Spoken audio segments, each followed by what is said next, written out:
जय श्री राम, जय माता दी, बालाजी महाराज की जय। जो आज का एक विषय है, हनुमान जी की जल्दी से कृपा कैसे प्राप्त करें, हनुमान जी की जल्दी सिद्धि कैसे मिलेगी।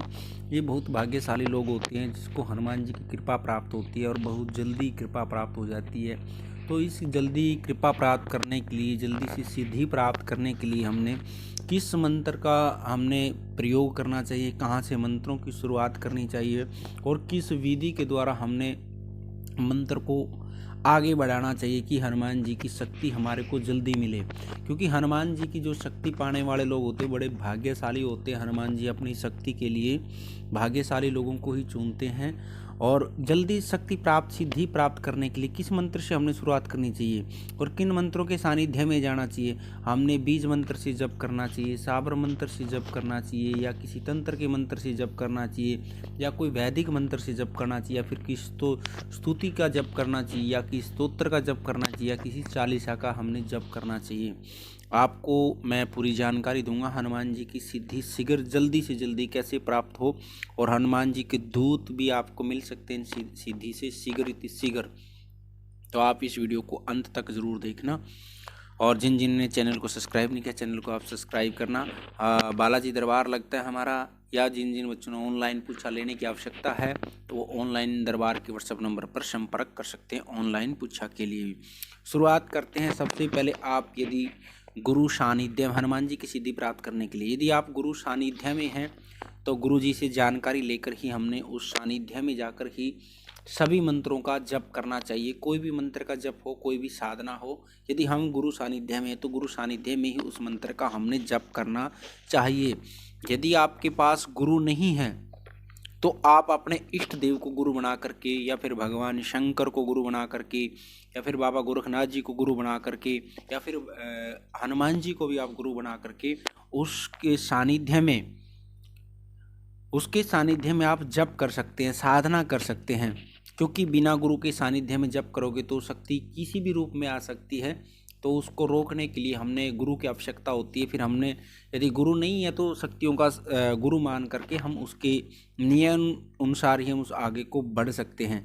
क्योंकि जो साधना का मार्ग है ये बड़ा कठिनी मार्ग है, और हनुमान जी की साधना के लिए हमने सिद्धि प्राप्त करने के लिए सबसे पहले हमने बहुत सारे नियमों का पालन करना पड़ता है। यदि साधना के अंदर हम नियमों में गलती करते हैं तो हमारे को कहीं भी सिद्धि नहीं मिल पाएगी। कभी भी कुछ भी कर लें तो हमको सिद्धि नहीं मिल पाएगी किसी भी प्रकार की। सबसे पहले तो हमने किन किन नियमों का ध्यान में रख के चलना है। हमारे अंदर भावना कौन सी होनी चाहिए। सबसे पहला आत्मा और परमात्मा का जो मेल होता है, उस भाव से हमने भगवान को समर्पण करना है कि प्रभु मैं तो आपको समर्पण हूँ। तो उस भाव से आप साधना करोगे तो जल्दी सफलता मिलेगी। दूसरा, उस मंत्र की सिद्धि से पहले हमने किन किन मंत्रों का जप करना चाहिए और किन देवताओं की पूजा करनी चाहिए। मैं जो आप ये यदि बिना जानकारी के कुछ लोग पूजा करते हैं उनको किसी भी तरह का कोई फल नहीं मिल पाता, वो भटक रहे हैं और शक्ति बीच में फिर भटका देती है, शक्ति ना कहीं के नहीं छोड़ती। यदि आपको किसी भी जानकारी के बिना आप किसी भी मंत्र की साधना शुरू कर देते हैं, और तो जानकारी लेकर ही उस शक्तियों का रास्ता मिलेगा। आपको बिना जानकारी के शक्तियों का रास्ता नहीं मिल पाएगा। क्योंकि जब से हमने मंत्र जाप से पहले क्या करना चाहिए, मंत्र जाप से पहले हमने लेना है संकल्प।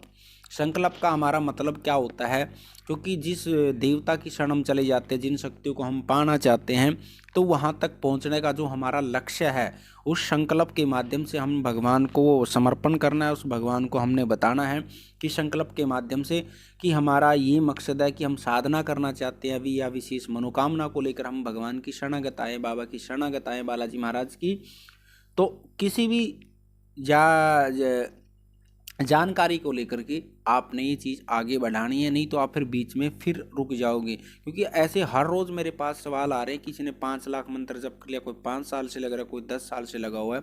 इसलिए सबसे पहले जानकारी लेनी है, और संकल्प में क्या क्या बोलना है मैं आपको जानकारी संकल्प की देता हूँ। सबसे पहले संकल्प के अंदर आपने अपना हाथ में जल लेना है।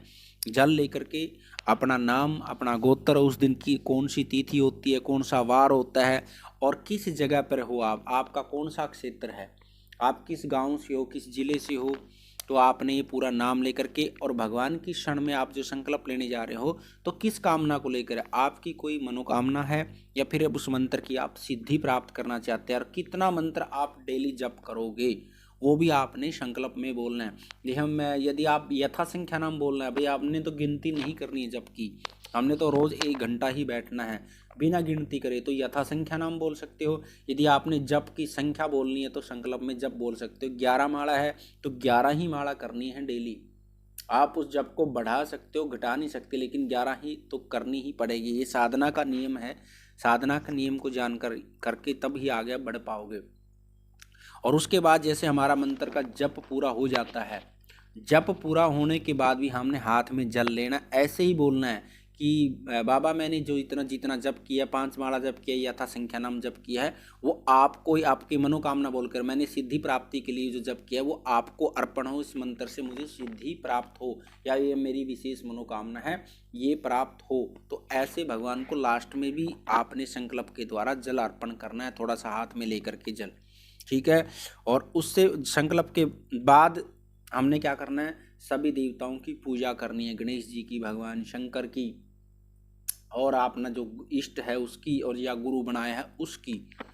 और उसके बाद में फिर आपने पूरा पूजा कर करके पूरा सारे सभी को भोग दे करके देवताओं को, और फिर मंत्र का आपने जप शुरू करना है।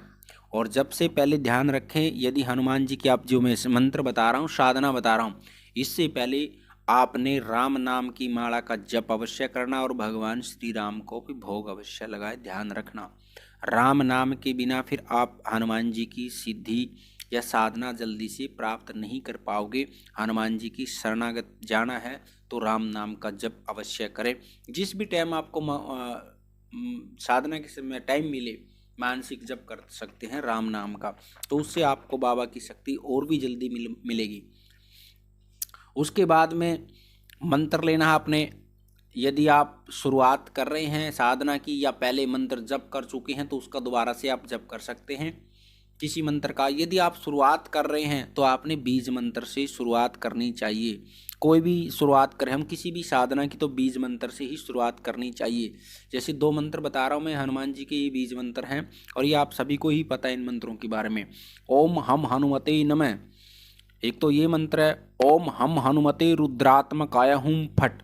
इन दोनों मंत्रों में से ओम हम हनुमते रुद्रात्मकाय हुम फट, इस दोनों मंत्रों में से आप कौन से की भी शुरुआत कर सकते हैं। और दूसरा मैं इसके रुद्रात्मक मंत्र के बारे में, रुद्र रूप मंत्र के बारे में मैं बता देता हूँ, इसका जप कैसे करना है और इसका प्रयोग फिर कैसे करना है। ओम हम हनुमते रुद्रात्मकाय हुम फट, इस मंत्र का जप ऐसे करना है, ओम हम हनुमते रुद्रात्मकाय हुम फट।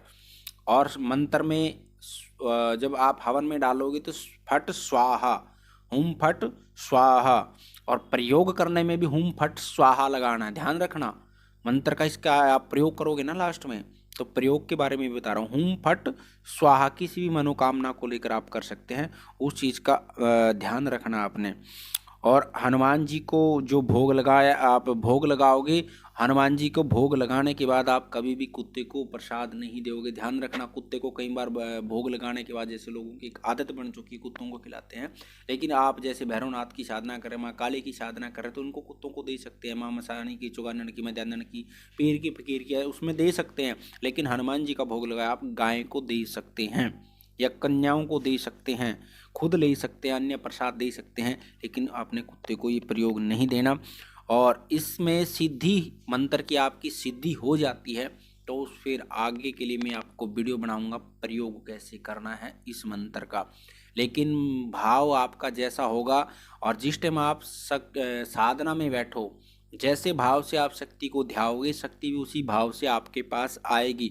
यदि आप क्रोध में बैठ के साधना करोगे तो शक्ति आपके पास क्रोध में आएगी, शांत भाव से करोगे तो शांत भाव में आओगी, द्वेष भावना से करोगे तो द्वेष भाव में आओगी। ध्यान रखना इस चीज़ का, ये मैं कई बार पहले भी बोल चुका है ऐसी ऐसी चीज़ें, क्योंकि शक्ति को जिस भाव में आप ध्याओगे शक्ति उसी ही रूप में आपके पास आती है। और यदि वीडियो आपको अच्छी लगी तो वीडियो को लाइक करना। माँ भगवती और बालाजी महाराज की कृपा आपके परिवार पर बनी रहेगी। आप हंसते रहिए, मुस्कुराते रहिए और बाबा की कृपा आपके परिवार पर बनी रही। जय श्री राम, जय माता दी सभी को।